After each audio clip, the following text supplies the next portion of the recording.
é a nossa primeira aula de Física B. E essa aula de Física B, tá, ela vai tratar conceitos matemáticos. Você fala assim, professor, como assim conceitos matemáticos? Acontece o seguinte, quando a gente vai estudar determinadas coisas da física, às vezes ela exige uma matemática que vocês não tiveram, tá, ao longo do primeiro grau, tá? Quando a gente falar fundamental e fundamental 2. Tá, professor, o que é exatamente que a gente vai ver? A gente vai estudar o que a gente chama de matemática vetorial. Essa matemática vetorial ela funciona da seguinte maneira. Toda vez que a gente consegue medir alguma coisa através de um valor e uma unidade, a gente diz que isso aí é uma grandeza física, tá? Aí você fala assim, professor, mas tudo a gente consegue medir, né? Através de um valor e uma unidade. Não, tem várias coisas que a gente não consegue medir. Por exemplo, se eu falo assim, ó, a cor do piso dessa sala, você não consegue colocar um valor e uma unidade para a cor desse piso. Você fala, não, mas a cor desse piso pode ter um código de cor é uma coisa, tá? Que é feita pelo fabricante. Cor 230 é um pigmento, cor 400 não sei o que é um pigmento, mas isso não é um valor e uma unidade voltado necessariamente à cor, tá? Agora, quando eu falo assim, eu vou medir a altura de uma pessoa, fui lá e medir a altura, ela tem 1,7 metro. 1,7 é um valor e metro é uma unidade. Então isso a gente fala que é uma grandeza física. Tudo que a gente conseguir medir através de um valor e uma unidade é uma grandeza física, tá? Agora, existem grandezas físicas que você consegue atribuir direção e sentido. E tem grandezas físicas que você não consegue atribuir essa direção e sentido. Vê se vocês concordam comigo. O que a maioria dos professores falam para vocês? Toda grandeza física que você consegue atribuir direção e sentido chama-se de grandeza física vetorial, que é a matemática que a gente vai aprender hoje. E toda grandeza física que não cabe direção e sentido, a gente vai chamar de grandeza física escalar, que você vai resolver com a matemática que vocês aprenderam lá no ensino fundamental. Você fala assim, mas professor, você falou que alguns professores falam isso, mas essa informação ela não é absolutamente verdadeira? Não, tá? Na verdade, uma grandeza física vetorial é aquela grandeza física que ela tem valor, unidade, direção, sentido e respeita as regras da matemática vetorial. Se ela não respeitar as regras da matemática vetorial, ela vai ser enquadrada em grandeza física escalar. Você fala assim, pô, mas eu não escutei falar isso. Na aula de ontem, a gente não estudou corrente elétrica? E corrente elétrica tem direção e sentido, concordam? Né? Se eu pego um fio, atravesso esse fio aqui na sala e faço passar uma corrente por esse fio, você vai falar, ó, essa corrente está da esquerda para a direita na horizontal. Ela tem direção e sentido. E ela tem um valor e uma unidade. Eu posso falar que é uma corrente de 5 amperes, mas ela não é grandeza vetorial. Embora tenha valor, tenha unidade, tenha direção e tenha sentido. Mas é porque ela não se enquadra nas regras vetoriais. Está bem claro isso que eu falei para vocês? Então, assim, tem vestibular que é muito simplista, tá? Eu já vi situações de vestibular falando assim, grandeza física vetorial é aquela que fica muito bem representada através de um valor, unidade, direção e sentido. E eles deram como certo, tá? Mas quando você pega uma situação mais minuciosa, essa informação ela não necessariamente vai ser verdadeira, porque precisa respeitar a matemática vetorial também. Então é importante que vocês entendam uma coisa, tá? Tudo que a gente vai fazer aqui na sala de aula é aprendendo uma nova matemática para ser utilizada dentro da física. Eu sei que vocês podem estranhar isso, porque a gente só estuda vetores dentro da física, mas isso na faculdade não é estudado em física. Você estuda em álgebra, para depois, quando você for estudar física, o professor ele parte da premissa que você já conhece todas as ferramentas vetoriais, tá? Então é isso que a gente vai fazer na aula de hoje. Só que acontece assim, pessoal, tudo que é aula de matemática, ela normalmente não gera contexto. Você coloca a equação, coloca a ferramenta e manda o cara trabalhar em cima daquela equação com determinada ferramenta, tá? E eu já acho um pouco difícil trabalhar desse jeito. Então eu vou gerar alguns contextos pra gente aqui e a partir desses contextos a gente vai aplicando essas ferramentas. E se vocês tiverem dúvida, obviamente vocês me perguntam. A primeira parte ela é bem contextualizada. A segunda parte da aula ela já vai ser bem matemática, tá? A parte que mais cai no vestibular é o que eu vou gerar na contextualização. A parte matemática são pequenos detalhes e esses pequenos detalhes podem aparecer raramente no vestibular, mas se pode aparecer a gente tem que ver aqui em sala de aula. Então galera, para começar, quando eu falo para vocês que a minha massa, tá, ela é de aproximadamente 87 kg, isso é uma grandeza física ou não? 87 é um valor e quilograma é uma unidade, é uma grandeza física. Mas você consegue dar direção e sentido para a massa de uma pessoa? Não. Quando você compra alguma coisa no supermercado, você fala assim, me dá 400 gramas daquele negócio ali. Tem direção e sentido para isso? Não. Então isso é grandeza física escalar, não tem direção e sentido, tá? Se eu falar para vocês eu fiz um deslocamento, tá, de 70 metros. Deslocamento pode ter direção e sentido? Pode, eu posso fazer um deslocamento na horizontal, posso fazer um deslocamento na diagonal se eu estiver em cima de uma escada, posso fazer um deslocamento na vertical se eu estiver no elevador. Então isso tem direção e sentido. Então isso é uma grandeza física vetorial, desde que ela se enquadre na matemática vetorial. Tá? Se eu falar para vocês de força, que é o que a gente mais vai estudar aqui no início da matéria, força tem direção e sentido? Tem, eu posso medir uma força que eu posso aplicar na horizontal, na vertical, na diagonal também. Vocês têm noção de quanto significa 1 newton de força? Porque como força é medida no sistema internacional em newton, é muito importante que vocês tenham ideia disso. 1 newton é uma força que você consegue fazer ou você não consegue fazer essa força?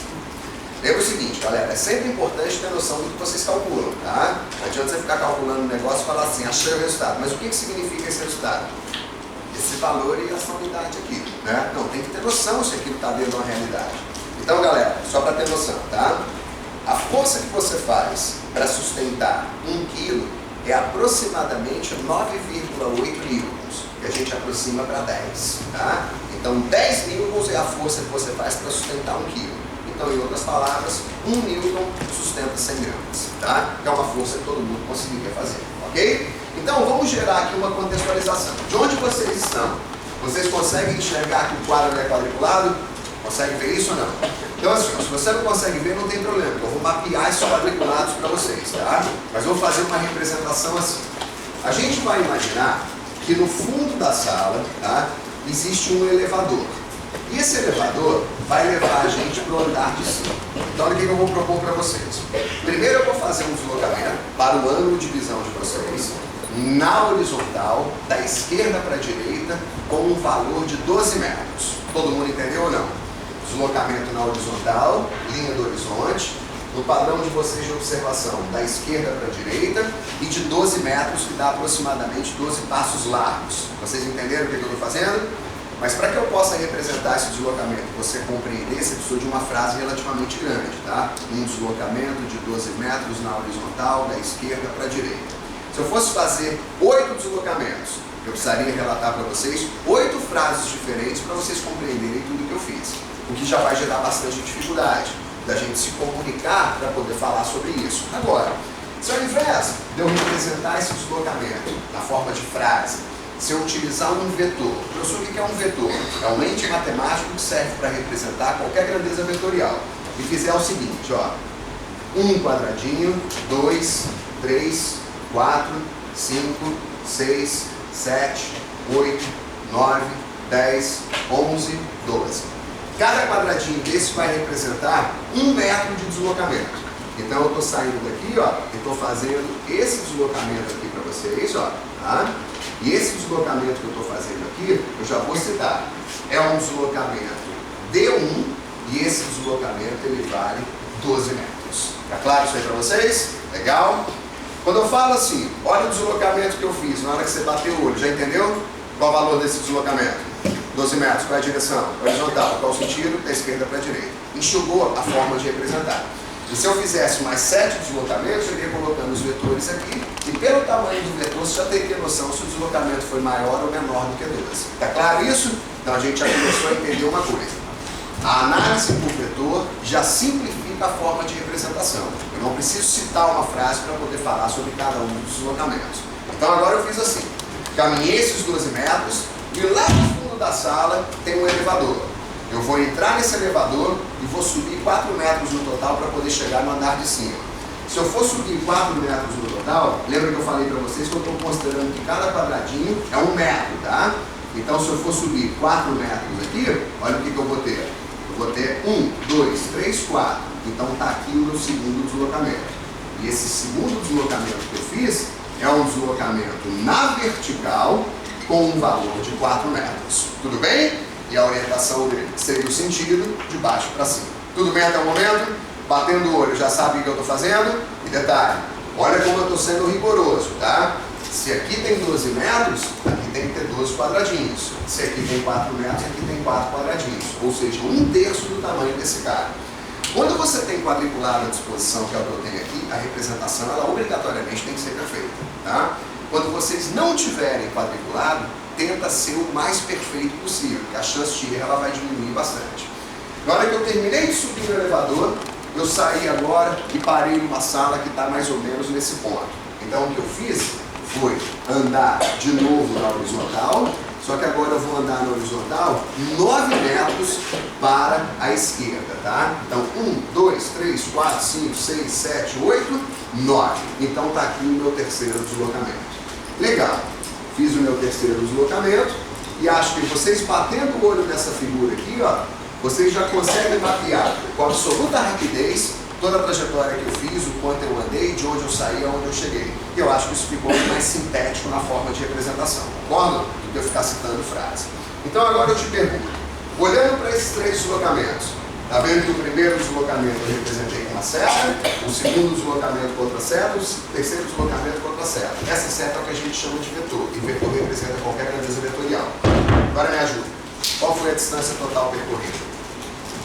Distância total percorrida, o nome já diz tudo. É o quanto eu andei.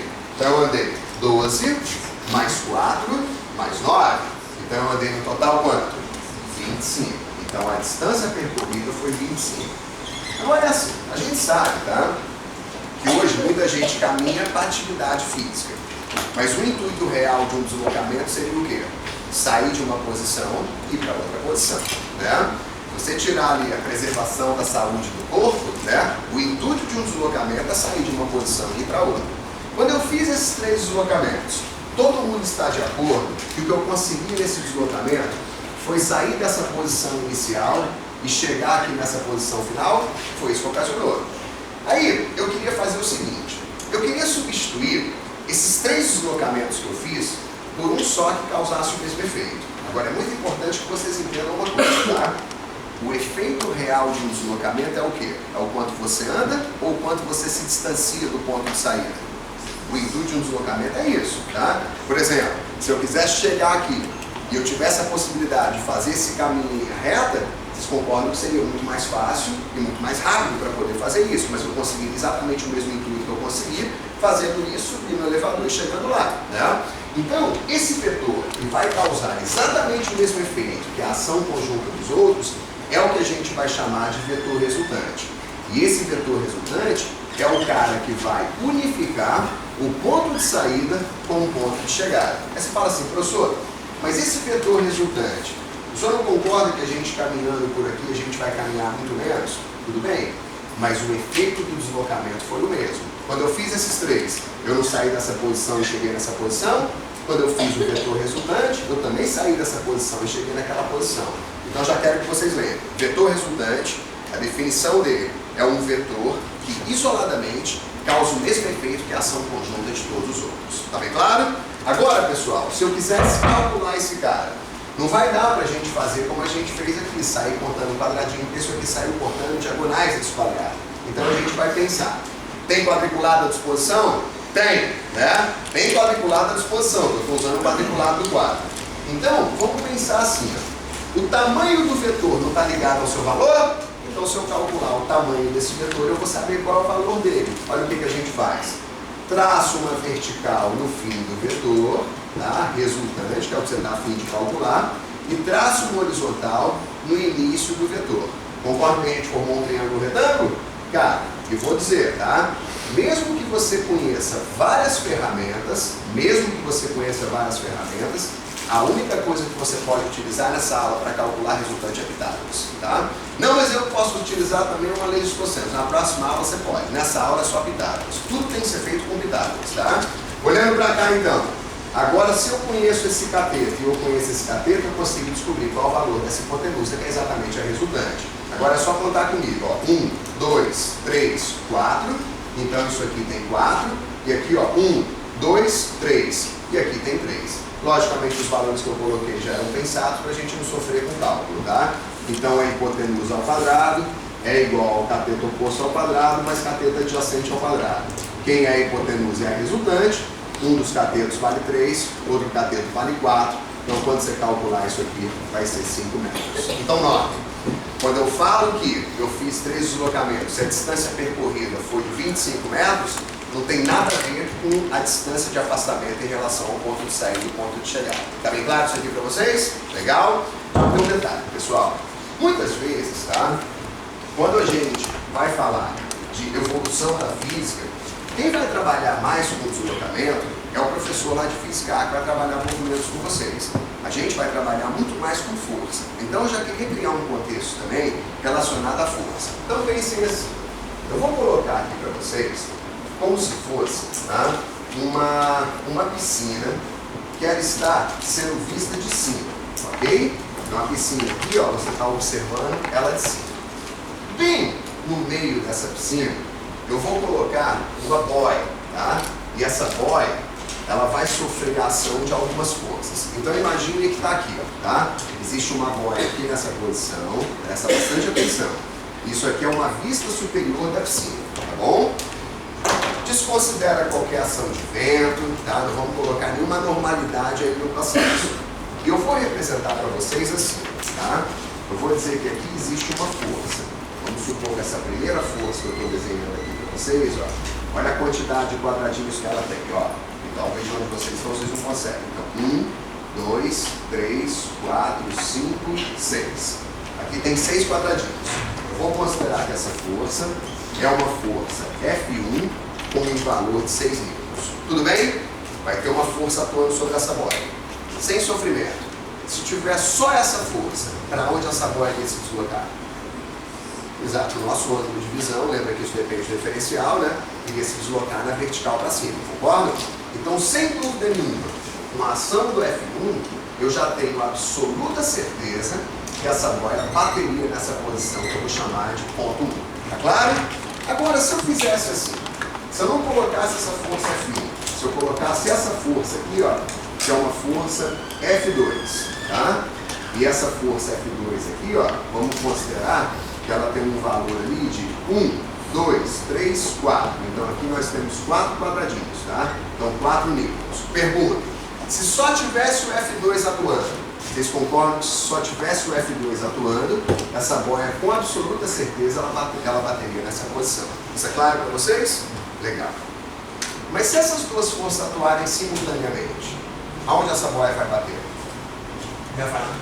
Mais ou menos aqui, ó. Não, tudo bem. Esse mais ou menos não é suficiente. Eu quero absoluta precisão no processo, tá? Aonde essa boia vai bater se as duas forças atuarem simultaneamente. Então a gente tem que pensar. Força tem direção e sentido? Tem. É grandeza vetorial? É. Então a gente pode utilizar a matemática vetorial. Qual é o nome do vetor que substitui todos os outros causando exatamente o mesmo efeito? Vetor resultante. E como é que a gente encontrou o vetor resultante nesse exemplo contextualizado que eu passei aqui para vocês? Eu peguei o primeiro deslocamento, que seria um vetor, liguei a ponta desse vetor na traseira do outro e liguei a ponta desse outro na traseira do terceiro. E depois eu unifiquei o ponto de saída com o ponto de chegada. Esse procedimento que eu estou utilizando aqui é o que a gente chama de método do polígono, que a gente vai aprender mais 2 métodos depois, tá? O método do polígono se resume ao seguinte: pegar os vetores, colocar a ponta de um vetor na traseira do outro, pegar a ponta do vetor, colocar na traseira do outro e depois unificar o ponto de saída com o ponto de chegada. E você descobre qual é a resultante. Me ajuda então. Todo mundo está de acordo que se tivesse o F1, somente bateria no ponto 1. Se tivesse o F2, bateria no ponto 2. Mas se tem uma ação conjunta, vai bater aqui entre esses pontos, tá? Uma pergunta: qual força é maior, o F1 ou o F2? O F1 ou o F2? O F1. Então eu acho que o F1 ele gera mais predominância do que o F2. Então já é de se esperar que o ponto onde essa boia vai bater na borda da piscina fique mais próximo do ponto 1 ou mais próximo do ponto 2? Mais próximo do ponto 1. Se as duas forças fossem iguais, ele bateria exatamente na diagonal, é claro? Mas como essa aqui é maior, ela vai ter predomínio no sistema. Galera, mas a gente tem que fazer isso com precisão. Então vamos lá. Vamos pegar aqui o F1 e vamos representar. Esse F1, ele tem qual tamanho?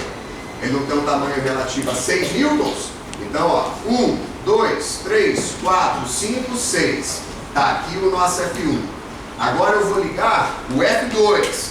E o F2, ele tem o quê?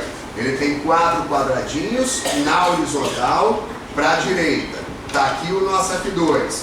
Quem vai ser a resultante, pessoal? Quem une o ponto de saída com o ponto de chegada. Esse vetor resultante aqui, se a gente fosse calcular, seria fácil fazer isso? Se um está na vertical e o outro está na horizontal, a gente já sabe que aqui tem um ângulo reto. Então, de novo, a gente formou um triângulo retângulo. Isso aqui vai ser R ao quadrado, mais F1 ao quadrado, mais F2 ao quadrado. O F1 ele vale quanto? O F1 ele vale 6. E o F2 ele vale quanto? Ele vale 4. Então, quando a gente calcular isso aqui, 36 mais 16, então essa resultante aqui vai dar 40, 52. Essa resultante, então, deve estar próxima aí de 7,2 aproximadamente, tá? Porque 7 vezes 7 é 49, então está um pouquinho próximo disso aí. Agora, galera, vamos pensar um pouquinho. Esse vetor resultante, não é aquele que substitui todos os outros causando o mesmo efeito? É ou não? E como é que ficou esse vetor resultante? Ah, professor, ele ficou inclinado para cima, certo? Mas inclinado para cima, exatamente com qual inclinação? Pô, mas eu não tenho transferidor. Mas você tem quadriculado, cara. Então, se você tem quadriculado, você já tem basicamente um transferidor aí, vai colocar ele exatamente com a mesma inclinação. E como é que a gente faz isso? Conta quantos quadradinhos ele tem de base e conta quantos quadradinhos ele tem de altura. E agora vamos substituir aqueles dois vetores por um só que causa o mesmo efeito. Eu vou representá-lo aqui, vamos contar lá quanto ele tem de base, 1, 2, 3, 4, e vamos ver quanto é que ele tem de altura. 1, 2, 3, 4, 5, 6. Está aqui o nosso vetor resultante. E o vetor resultante é aquele que vai substituir todos os outros, causando exatamente o mesmo efeito. Concordo que se atuar somente o vetor resultante, ele já substituiu a ação conjunta desses outros dois. Agora ficou fácil. Todo mundo está de acordo, então, que com a ação conjunta das duas forças, aonde ele vai bater vai ser aquele ponto. Ficou claro o que a gente está fazendo, então?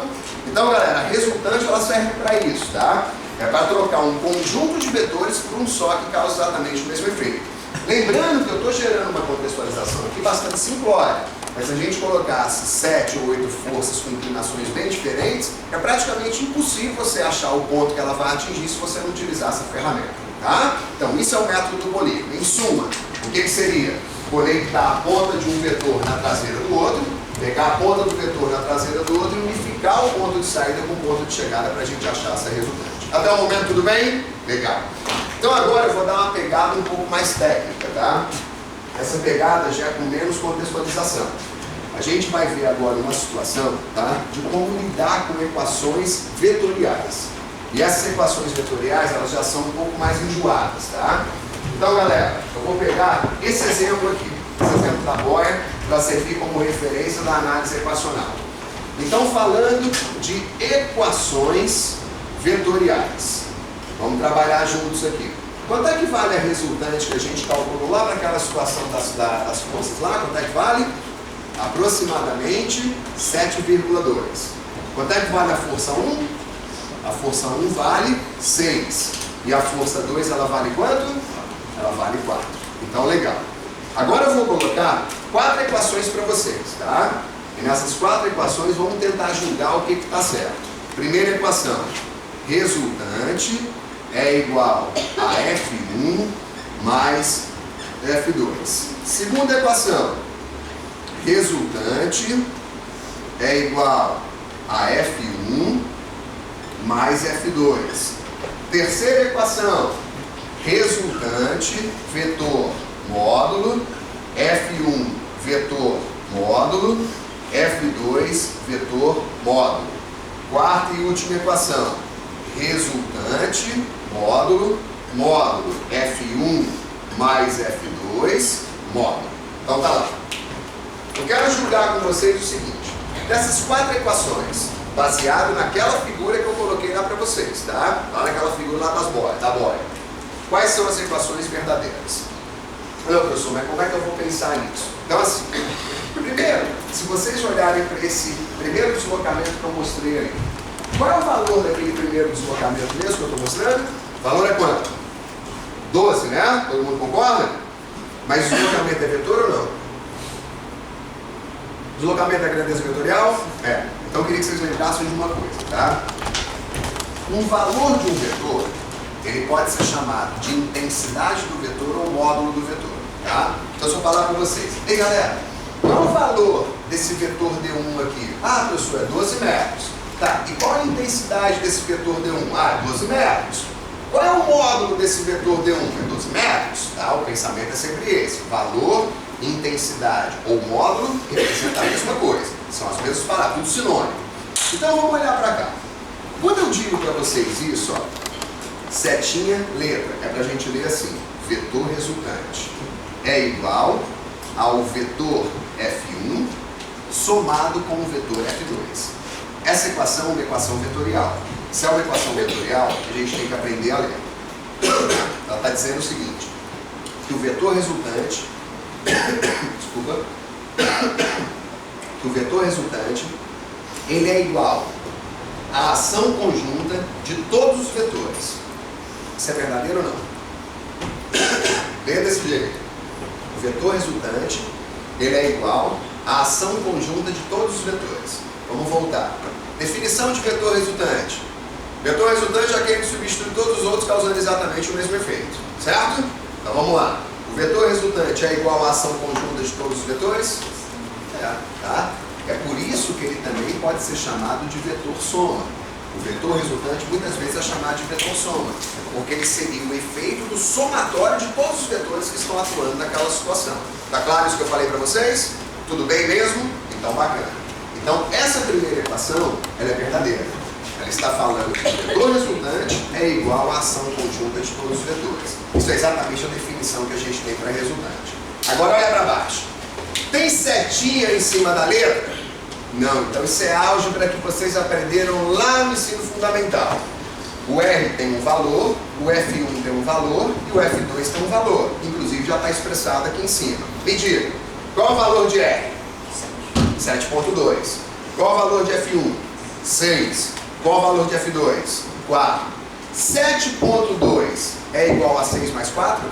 Não. Então essa equação aqui, ela não é verdadeira. Tá? Porque ela está falando de valor, ela não está falando de vetor. Tá claro isso para vocês? Manifesta, tá? Agora, olha a terceira equação. Como é que chama essas barrinhas aqui? Módulo, não é? Mas o módulo do vetor não é a mesma coisa que falar o valor do vetor ou a intensidade do vetor? Então vamos ler juntos. Módulo do vetor resultante é igual ao módulo do vetor F1 mais o módulo do vetor F2. Vou ler numa linguagem mais acessível para vocês. Valor do vetor resultante é igual ao valor do vetor F1 somado com o valor do vetor F2. Isso é verdadeiro ou não? Qual é o valor da resultante? Vou escrever aqui para vocês. Qual é o valor da resultante? Quanto? 7.2. Qual é o valor de F1? Quanto? 6. E qual é o valor de F2? É 4. E 7.2 é 6 mais 4? Não, então isso aqui está errado. Mas, professor, mas me parece que a segunda e a terceira é a mesma coisa? Sim, só uma representação diferente. Porque se eu coloco o módulo do vetor, é a mesma coisa que falar do valor daquela letra. Tá bem claro? Tudo bem mesmo? Então vamos ver se está tudo bem. E agora essa equação 4 aqui? Essa aqui já é mais chata, tá? Será que ela é verdadeira? Mas ela não é igual a de cima? Não. Aqui eu falei do valor de cada um dos vetores. E aqui eu estou falando, ó, que o valor do vetor resultante é igual ao valor da ação conjunta dos vetores. Aí não sei. Vamos lá. Vou dar uma dica. Olha para a primeira equação. Olha para a primeira equação. O que significa o somatório do vetor F1 mais o vetor F2? Dica. O que significa o somatório do vetor F1 com o vetor F2? Resultante. Então isso aqui é a mesma coisa que resultante. Vamos ler. Valor do vetor resultante é igual ao valor do vetor resultante. Isso é verdadeiro. Está claro isso ou não? Então isso aqui é uma forma de representação que eu vou dizer para vocês que é até um pouco inútil, tá? Mas é porque pode aparecer um negócio desse no vestibular, porque você tem que ter habilidade para poder ler isso aqui, tá? Aqui eu estou falando do valor individual, aqui eu estou falando do valor de ação conjunta. E ação conjunta é a mesma coisa que o vetor soma, que é a mesma coisa que o vetor resultante. Se tiver alguma dúvida, por gentileza, manifeste, tá? Pode falar. Ali na equação da soma vetorial, A primeira. a posição dos vetores, quando Não fizer o importa. desenho, não Não importa? importa. Tá tranquilo. Porque assim, se a gente pegar e readequar essa figura aqui, você vai notar que vai dar exatamente o mesmo resultado. Ela pode ficar com espelhamentos na figura, mas ela vai dar o mesmo resultado. Para eu não ter que fazer com 3, eu vou fazer com aqueles dois ali, só para você perceber. Você notou aqui, ó, que eu fiz um F1 mais F2, mas eu poderia fazer um F2 mais F1. E você vai notar que essa resultante ela vai ser igual. Só tem que respeitar o tamanho da direção e sentido. Então vamos pegar, olha o F2 aqui, ó. O F2 tem 4 quadradinhos, tá? E aqui tem 1, 2, 3, 4, 5. Aqui, vamos colocar uma linha para baixo que vai funcionar. Ó, 1, 2, 3, 4. E aqui 1, 2, 3, 4, 5, 6. Então tá aqui, ó. Agora veja que eu liguei de maneira diferente. Eu estou ligando o F2 no F1. Tranquilo? Na hora que a gente for traçar essa resultante, pode comparar uma resultante com a outra. Ela vai estar idêntica. Exatamente a mesma inclinação, exatamente o mesmo tamanho. Então, a ordem do somatório não altera em nada também. Essa ordem do somatório tem a ver com a ordem que você ligou esses caras, que não vai alterar a nossa resultante. Legal? Pessoal, ficou claro por que a gente está estudando isso? E pergunto, é útil? É útil ou não? É muito útil, porque quando a gente tiver 4 ou 5 vetores, a gente substitui por um só e consegue responder tudo em cima daquele vetor que substitui todos os outros, que vai facilitar a nossa vida pra caramba, tá? Se vocês já têm, então, uma certa habilidade, vamos fazer agora uma coisa já mais, também assim, um exercício já mais matemático, sem gerar contextualização. Localiza na apostila de vocês, tá? A seguinte questão. Esse sinal bate às 9 horas, que horas bate o sinal? 9 horas. Então, é a questão número 7, tá? É a questão número 7.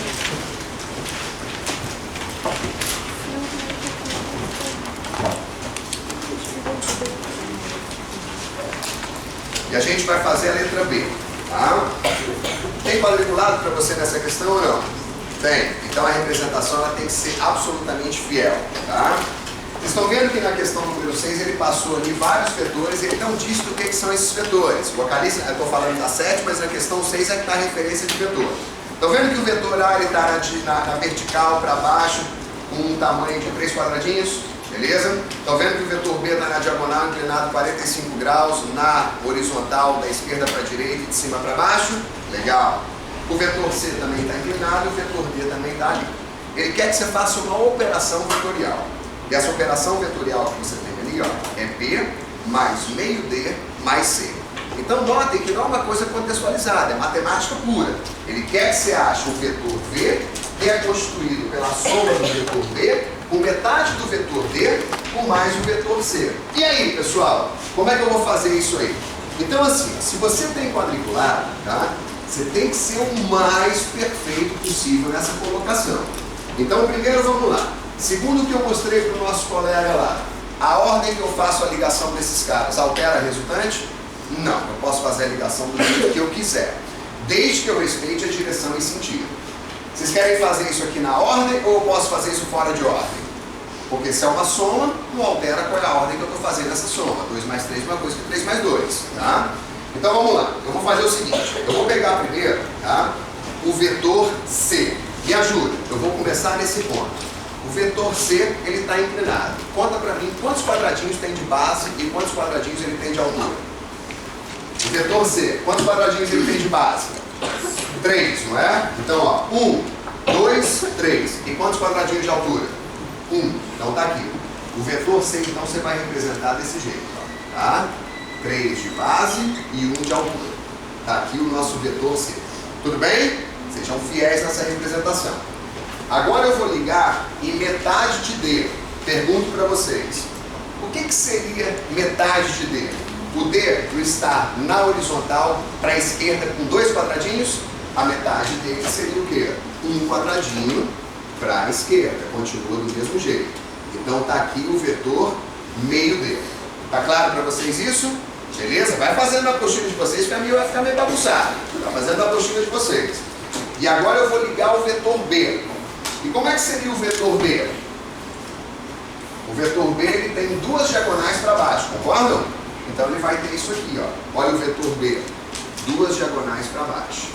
Tá aqui o nosso vetor B. Tá lá, fiz a ligação dos caras. Nossa, professor, que figura estranha, um vetor passou por cima do outro. Não tem nenhum problema, tá? Concordam que se é um vetor qualquer, isso poderia estar representando deslocamento, poderia estar representando força, poderia estar representando qualquer grandeza vetorial. É como se eu tivesse feito isso, feito isso e feito isso. Pergunto, quem é a resultante? Quem une o ponto de saída com o ponto de chegada. Então a nossa resultante ela vai ser isso aqui, ó, que vai unificar o ponto de saída com o ponto de chegada. Te pergunto, se aqui está a nossa resultante, detalhe, ele não chamou a resultante de R, ele chamou de V, concordam? Olha para a figura aí, ele chamou de V, ele quer que você ache essa operação V. Galera, como é que eu calculo agora esse cara? Eu formei triângulo retângulo aqui ou não? Não, é? Mas tem um quadriculado à disposição. E se tem um quadriculado à disposição, o que você faz? Traça uma horizontal no fim do vetor, traço uma vertical no início do vetor, e olha o que eu formei aqui, ó, um triângulo retângulo. E se eu formei um triângulo retângulo, agora eu consigo aplicar Pitágoras, concordam? Que é a única ferramenta que vocês podem utilizar. Se eu aplicar Pitágoras, conte. Concordam que aqui vai ter um quadradinho? Faz na apostila de vocês, hein? E aqui se a gente contar 1, 2, 3, 4, e aqui a gente vai ter 4. Tá bem claro? Aplicando Pitágoras, o que a gente vai encontrar? 4 ao quadrado que é 16, mais 1 ao quadrado que é 1, raiz de 17. Está lá o nosso vetor V. Tudo bem mesmo? Tudo bem mesmo? Entenderam direitinho o que eu fiz? Então tá. Pessoal, só preciso dar mais duas informações para a gente fechar essa aula, tá? Primeira informação. Se eu mudasse essa operação, tá? Porque essa operação que ele pediu aqui pra gente nessa questão número 7 foi essa operação aqui, ó, tá? Vetor V, que seria o vetor B somado com meio D somado com C, tá? É isso que ele pediu pra gente. Pergunto uma coisa pra vocês. Se eu alterasse essa operação, se eu pedisse para você encontrar o vetor V', e esse vetor V' seria B mais meio D menos C. Como é que seria isso aqui? Como é que a gente iria fazer a operação se eu colocasse um sinal negativo ali? Como é que eu consigo transformar uma subtração em soma? Eu posso fazer isso aqui, ó. D mais meio D mais menos C. Tá tudo bem? Estou continuando fazendo a ação conjunta desses caras. Mas vamos lembrar do professor de física A. Velocidade tem direção e sentido? Tem ou não? Tem. Quando a velocidade é a favor da trajetória, ela é considerada positiva. Quando a velocidade é contrária à trajetória, ela é considerada negativa. Então, o que seria um vetor negativo? O mesmo vetor, igualzinho, só que no sentido contrário. Então, se eu fosse fazer essa operação, tá? Desconsidera a imperfeição que eu tenho aqui na figura. Vamos fazer isso aqui na ordem agora, tá? Eu vou ligar o B. O B tem duas diagonais. Então, tá aqui. Aqui estaria o B. Quem seria o meio D? Quem seria o meio D? Seria isso aqui, ó, tá? Um quadradinho para a direita. Tudo bem? Então, meio D. E agora, quem é o menos C? Quem é o menos C? É o C, só que no sentido o quê? No sentido contrário. Conta comigo. O C ele tinha quanto? 1, 2, 3 de base e 1 de altura, não é? Ele continua tendo 3 de base e 1 de altura. Então ele vai ser assim, ó. Vamos colocar lá. 1, 2, 3 e aqui 1 de altura. Só que como eu estou falando de menos C, é o mesmo C, só que no sentido oposto. E se é o mesmo C, só que no sentido oposto, é isso aqui que seria o nosso vetor menos C.